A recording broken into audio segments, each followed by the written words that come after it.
இன்றைக்கு நாம் தியானிக்க இருக்கிற வசனம் 2 தீமோத்தேயு 4ஆம் அதிகாரம் 7வது வசனம். நல்ல போராட்டத்தை போராடினேன், ஓட்டத்தை முடித்தேன், விசுவாசத்தை காத்து கொண்டேன். இங்கே பவுல் அப்போஸ்தலன் தன்னுடைய கடைசி நாட்களில் இந்த நிருபத்தை தீமோத்தேயுக்கு எழுதுகிறார். அப்போ சொல்கிறாரு, நான் நல்ல போராட்டத்தை போராடினேன், என் ஓட்டத்தை முடிக்க போகிறேன், நான் விசுவாசத்தை காத்து கொண்டேன் இது வரைக்கும். ஏன்னா கர்த்தர் எனக்காக ஒரு நீதியின் கிரீடத்தை வைத்திருக்கிறார். அவர் நீதியுள்ள நியாயாதிபதியாய் கர்த்தர் அந்நாளிலே அவர் வரும்போது எனக்கு அதை தருவார். எனக்கு மாத்திரம் அல்ல, அவருடைய பிரசன்னமாகுதலை விரும்புகிற யாவருக்கும் அந்த கிரீடத்தை அவர் தரப்போகிறார்னு சொல்லி அவர் எழுதியிருக்கிறத பார்க்குறோம். அப்போ இன்றைக்கி தீமோத்தேயுக்கும் அதே வார்த்தையை தான் சொல்கிறார். நீயும் விசுவாசத்தில் போராடி நித்திய ஜீவனை பற்றிக்கொள். நித்திய ஜீவன் என்று ஒன்று உண்டு. இந்த உலகத்தில் நம்ம வாழுற வாழ்க்கைக்கு முடிவு உண்டு. ஆனால் நித்தியத்தில் நாம் என்றென்றும் கர்த்தரோடு கூட இருக்க போகிறோம். அந்த நித்திய ஜீவனை நீ பற்றிக்கொள். அதுக்காக நீ அழைக்கப்பட்டும் இருக்கிற அநேக சாட்சிகளுக்கு முன்பாக தேவனை குறித்து நல்ல அறிக்கைகளை நீ பண்ணிக்கொண்டே இருன்னு சொல்லி தீமோத்தேயுக்கு பவுல் அப்போஸ்தலன் எழுதுகிறார். இந்த நிருபத்தில் 1 கொரிந்தியர் 9ஆம் அதிகாரம் 24 27 வசனம் வரைக்கும் பார்க்கும்போது, பந்தய சாலையில் ஓடுகிறவர்கள் அநேகராக இருப்பாங்க. ஆனாலும் அந்த பந்தயத்தில் ஜெயிக்கிறவங்க ஒருத்தர் தான்.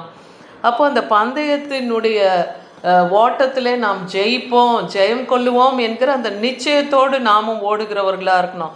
உலகத்தின் பந்தயத்தில் போராடுகிறவர்கள் எல்லாரும் எது அடைகிறாங்கன்னா இச்சை அடக்கமாக இருக்காங்க. உலகத்தில் ஒரு போட்டி வைக்கிறாங்கன்னா, ஒரு ஓட்டப்பந்தயம், ஒரு நீச்சல் போட்டி, ஏதாவது ஒரு போட்டி வைக்கிறாங்கன்னா, அப்போ அந்த போட்டியில் பந்தயத்தில் கலந்து கொள்கிறவங்க என்ன பண்ணுவாங்க, இச்சை அடக்கமாக இருப்பாங்க, உணவு கட்டுப்பாடோடு இருப்பாங்க.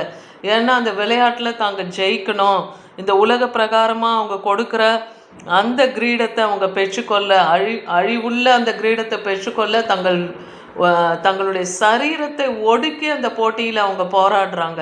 கடைசியில் அது ஜெயிக்கிறாங்க. ஆனால் அழிவில்லாத நித்திய ராஜ்யத்தில் தேவன் நமக்காக ஒரு கிரீடத்தை வைத்திருக்கிறார். அந்த கிரீடத்தை நாம் அடையணும்னா இந்த உலகத்தில் நாம் விசுவாசத்தோடு போராடி அந்த நித்திய ஜீவனில் நாம் காணப்படணும். அது மாத்திரம் இல்லை, அப்படி இல்லாமல் நிச்சயம் இல்லாமல் நம்மளுடைய வாழ்க்கையை ஓடக்கூடாதுன்றார். ஆகாயத்தில் அடிக்கிறவனாக சிலம்பம் பண்ணேன்னு சொல்கிறார். வெறும் காற்றுல சிலம்பத்தை அடிச்சுக்கிட்டு இருக்கிறது இல்லை, காரியத்தை முடித்து ஜெயம் எடுக்கிறவர்களாய் ஒரு யுத்த ஜபம், எந்த ஒரு பிசாசின் போராட்டம், எந்த ஒரு பலவீனம், எதையும் மேற்கொள்ளக்கூடிய அந்த யுத்தத்தில் தேவனோடு பரிசுத்த ஆவியின் வல்லமையோடு கர்த்தருடைய நாமத்தினாலே நம்ம ஜெயம் எடுக்கிறவர்களாக இருக்கணும். ஆனால் ஆகாயத்தில் வெறும் காற்றுல சிலம்பம் பண்ணுகிறவர்களாக இருக்கக்கூடாதுன்னு பவுல் அப்போஸ்தலன் தீமோத்தேயுக்கு சொல்கிறார். அதனால் பிரசங்கம் பண்ணிக்கிறவன் தானே அவன் என்னவா ஆகாதவனா போகாதபடிக்கு தன் சரீரத்தை ஒடுக்கி கீழ்ப்படுத்துகிறேன். இப்போ உனக்கு நான் பிரசங்கம் பண்ணுறேன், அப்போ நீ என்னுடைய வார்த்தையை கேட்கணுன்னா நான் முதலாவது என்ன பண்ணேன், என் சரீரத்தை ஒடுக்கி கர்த்தருக்கு நான் கீழ்ப்பட்டு நடக்கணும். அதை போல் உன்னுடைய காரியங்களிலேயோ நீ உபவாசித்து சரீரத்தை ஒடுக்கி உலகம், மாம்சம், பிசாசுக்கு எதிர்த்து நின்று அதை ஜெபித்து ஜெயம் எடுக்கிறவனா இருக்கணும்னு சொல்கிறாரு.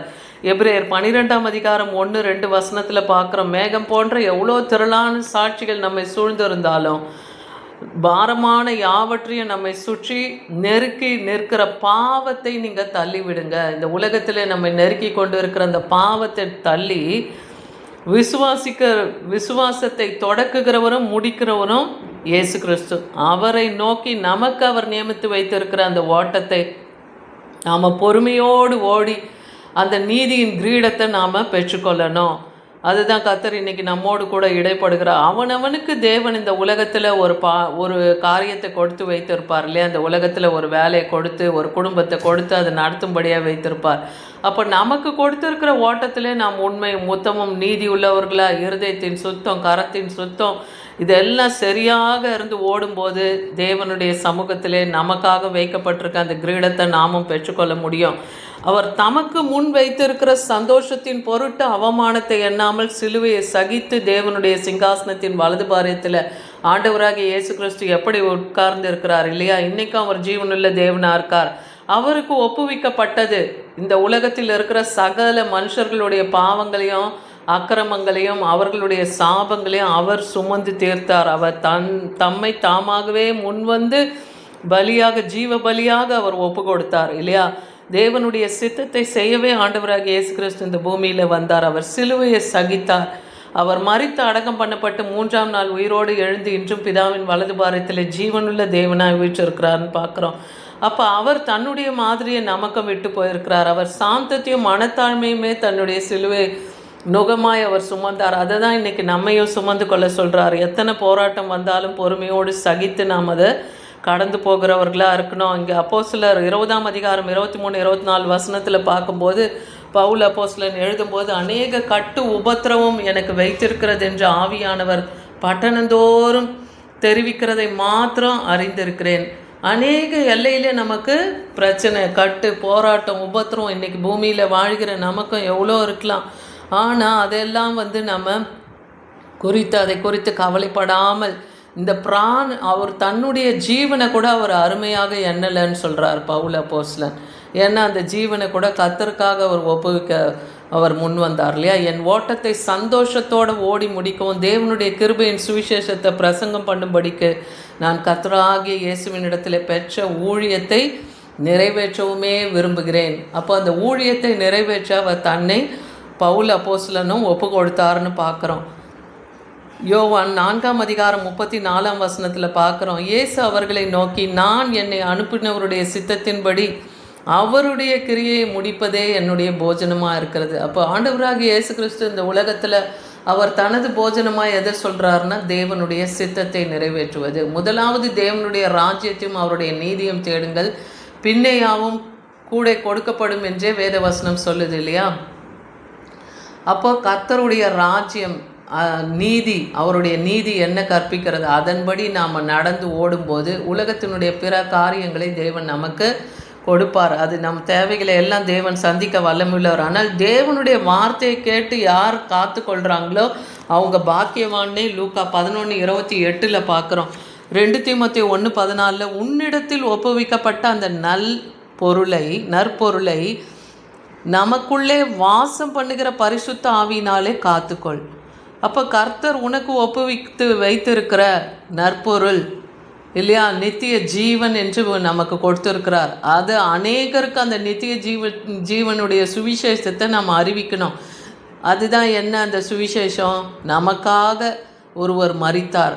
ஆண்டவராகிய இயேசு கிறிஸ்து, பிதாவாகிய தேவன் தனது ஒரே பேரான குமாரனை நமக்காக அவர் ஈந்து இவ்வளவா இந்த உலகத்திலே அவர் அன்பு கூர்ந்தார்னு பார்க்குறோம். அப்போ அந்த நித்திய ஜீவனுக்கு போகிற ஒரே வழி ஆண்டவராகிய இயேசு கிறிஸ்துவை விசுவாசிக்கணும், அவரை அனுப்பின பிதாவை விசுவாசிக்கணும். அப்போ நாம் நித்திய ஜீவனில் என்றென்றும் இருப்போம். அதை நீ காத்துக்கொள். அதை காத்துக்கொள்ளணும்னா உனக்குள்ளே இருக்கிற பரிசுத்த ஆவியானவர் அந்த நற்பொருளை உனக்குள்ளே காத்துக்கொள்ளுவார்னு சொல்கிறார். அதனால் குமாரனாகிய தீமோத்தேயுவே, உன்னை குறித்து உண்டான தீர்க்கதரிசிகளின்படி நீ அவைகளெல்லாம் முன்னிட்டு நல்ல போராட்டத்தை பண்ணும்படியாக இந்த கட்டளையெல்லாம் உனக்கு ஒப்புவிக்கிறேன். நீயும் விசுவாசத்தோடு நல் மனசாட்சி உடையவனாக இருன்னு 1 தீமோத்தேயு 1:18 சொல்கிறார்.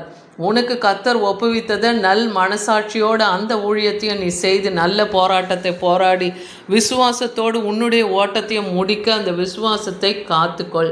இன்றைக்கி கர்த்தர் இந்த உலகத்தில் நமக்கு ஒவ்வொருவருக்கும் தேவன் கொடுத்துருக்கிற காரியங்களில் உண்மையும் உத்தமமாய் அவங்கவுங்க செய்கிற வேலை, குடும்ப வாழ்க்கை, ஊழியம், எது தேவன் நமக்கு ஈந்திருக்கிறாரோ அதில் உண்மையும் உத்தமமாய் ஓடி விசுவாசத்தை காத்து கொண்டு நாமும் அந்த நித்திய ராஜ்யத்தில் காணப்படுவோம். அந்த நீதியின் கிரீடத்தை கர்த்தருடைய கரத்திலிருந்து பெற்றுக்கொள்ள வாஞ்சிக்கிறவர்களாய் அதற்கேற்றபடி ஓடி ஓட்டத்தை முடிக்கிறவர்களாய் காணப்படணும். ஆமேன்.